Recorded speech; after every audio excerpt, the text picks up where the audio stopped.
це вимога часу думати про реабілітацію наших захисників. Найбільша увага до них. Зрозуміло, що цим простором може користуватися будь-яка людина, але пріоритет – це саме військові, які постраждали від психологічних і фізичних травм, набутих під час військових дій.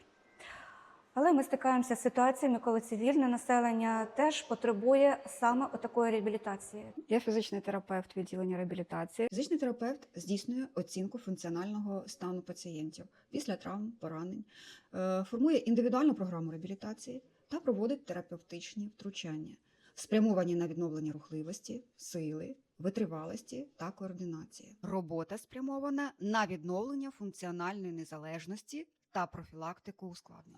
Мене звати Аїда Акімівна, я ерготерапевт. Основна задача ерготерапії – це відновлення і адаптація пацієнта до умов і повна його самостійність і незалежність від оточуючих. З кожним пацієнтом відбувається індивідуальна програма роботи з визначенням персоналізованих цілей. Основними з них є відновлення функцій верхніх і нижніх кінцівок, відновлення здатності до самообслуговування та налагодження міжособистісної взаємодії. Я хочу вам розказати про апарат IVS. Це апарат дзеркальної терапії, який допомагає відновити функції руки за допомогою дзеркального метода. Я лікар-психіатр реабілітаційного відділення у КНП «Психіатрія».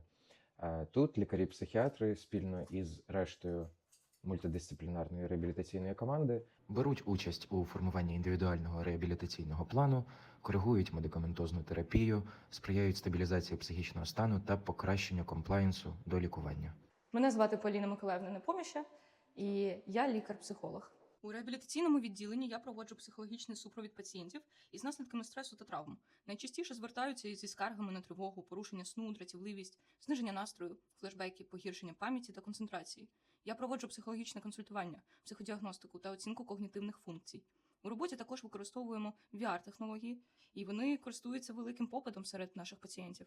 Наша задача – стабілізувати емоційний стан, знизити рівень тривоги, відновити когнітивні функції, сформувати навички саморегуляції та повернути людині здатність до повноцінного життя. Фізичні навантаження і без таких реабілітаційних закладів було б дуже важко. Дякуємо персоналу, завжди вислухає, порекомендує, щоб наша реабілітація проходила ще краще.